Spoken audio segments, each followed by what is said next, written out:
One of the hottest topics in the NBA this season is LeBron's journey to the top of the all-time scoring list. But when's he going to overtake Kareem Abdul-Jabbar? Well, it's going to happen pretty soon, and we're not kidding when we say that. On the 15th of January, LeBron dropped 35 against the Philadelphia 76ers, allowing him to surpass the 38,000-point mark, and that makes him only the second player in league history to achieve that feat. And then he went on another scoring outburst against the Houston Rockets the very next day as he put up 48 points. Yeah, you heard that right. The 38-year-old just put up 35 and then 48 points on a back-to-back game streak. LeBron, back it in, LeBron. He's honestly ridiculous, and not to mention he followed up those performances with a 32-point outing against the Sacramento Kings. Thanks to his string of unreal performances, he now has 38,104 points, and you know what that means? He's only 283 points away from breaking Kareem's record. One with Collins, perhaps. Baseline he goes, fumbles it momentarily. Had a shot like that the other night. Abdul-Jabbar sits at the top with a total of 38,387 points, so he only has a slim lead over King James for now. You should have really had the first statue because you actually built this Staples Center. You know, it was on your back that we're now here. Judging by the fact that James is still playing like he's in his prime, he's going to break the record in just a few more games. After all, he's averaging nearly 35 in his last 10 games, and if he keeps going for 30 points every night, he'll break the record in around 10 games from now, provided he doesn't get injured or anything. Keeping his elite level of play in mind, it seems pretty likely he'll get the job done before the All-Star break. But does James being the first on the list mean anything in the grand scheme of things?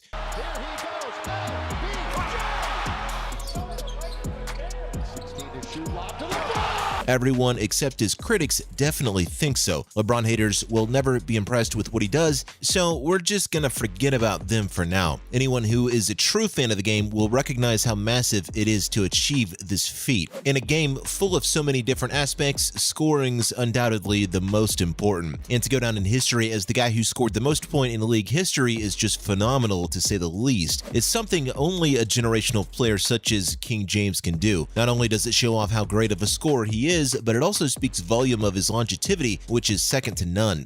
He was playing with fire right there, so to speak. He was.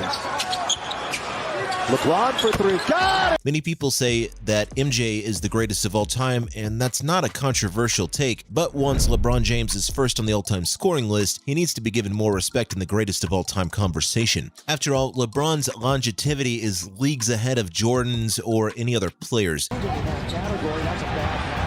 Good-legged defense. Here they come. 3-on-1.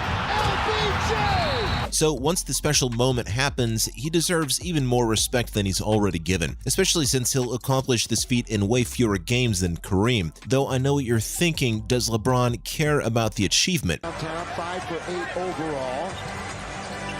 Cutting is LeBron. Throw it down, big guy.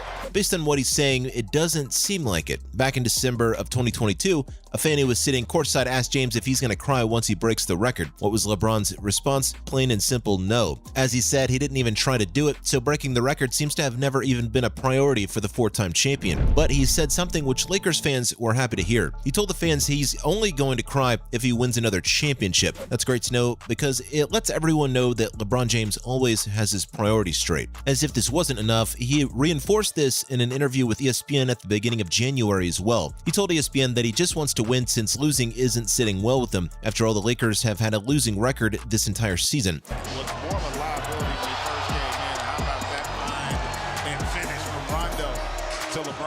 The four-time Finals MVP then added he doesn't like having accomplishments when he's losing like crazy. He finished by saying that breaking or setting records in a losing effort has never been in his DNA. But what are the fans saying about this conversation? They're hyping up LeBron like crazy. Once James crossed the 38,000 mark, fans took to social media to express their amazement. He is 0 for 4 from downtown and 2 for 10 on the night. Been a tough night for him. LeBron! But he also took this as an opportunity to put him at the top of the GOAT debate. One Twitter user said, "Jor Gamble never did this," while another remarked, "MJ has about a month left of being the GOAT. Enjoy it, 90s kids." While on Instagram, Lethal Shooter called him legendary, and one fan called him Le Greatness. LeBron with 10 to play. Here goes LeBron. Nobody home. Absolutely And just like on Twitter, many were talking about how once James breaks the record, the GOAT debate is over. And at the same time, there were Jordan fans who said that no matter what, Jordan is still better. One even pointed out that MJ didn't need 20 years to achieve all of his accomplishments. Though all this talk about the scoring record is taking the limelight away from the Lakers' struggles this year. And LeBron thinks there's one reason that's particularly holding them back. And that reason is none other than terrible officiating. A bad miss that time. A brick put up by Bogdanovich. LeBron. 1-2, score!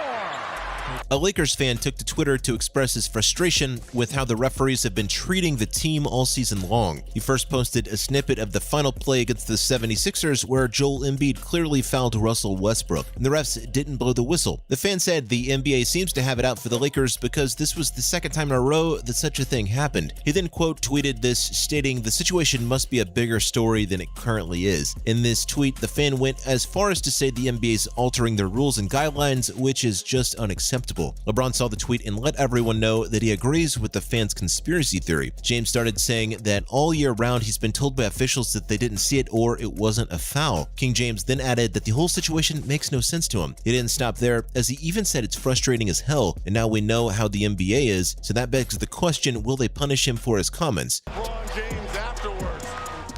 By 7 and getting the trail.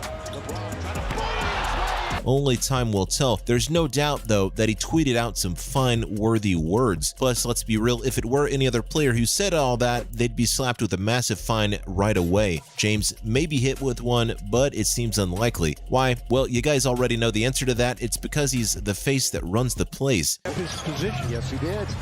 LeBron will try a 3. Yes, sir! LeBron James. The four-time champ is already annoyed as heck because of all the officiating, but if they hand him a fine on top of that, he might get enraged. But you never know, maybe if Adam Silver's feeling extra gutsy, he might just fine LeBron a small amount. And let's be real, the billionaire like James won't really care about parting ways with tens of thousands of dollars. Though, while many fans agree with James and the Lakers fan, one analyst doesn't. And that's Jalen Rose, who gave his 2 cents on the situation. According to Rose, the Lakers just aren't good enough to get the benefit of the whistle, as they've been struggling to even be in play-in contention. Here is LeBron James backing in. He's on Jones. Baseline. Thomas Bryant. Throw it down. He accepted that officials aren't going to like him saying what he did, but he genuinely believes it's true. As per Jalen's take, since the Lakers are already struggling so much, the referees don't see any point in giving them preferential treatment. But that's just stupid, because a lot of their calls have cost LA winnable games. And if they didn't mess up so much, the Lakers would have way more wins under their belt. So I'll respectfully have to disagree with Jalen's take. And now tell me, when do you think LeBron is going to break the record? Let me know in the comments, and we'll see you in the next one.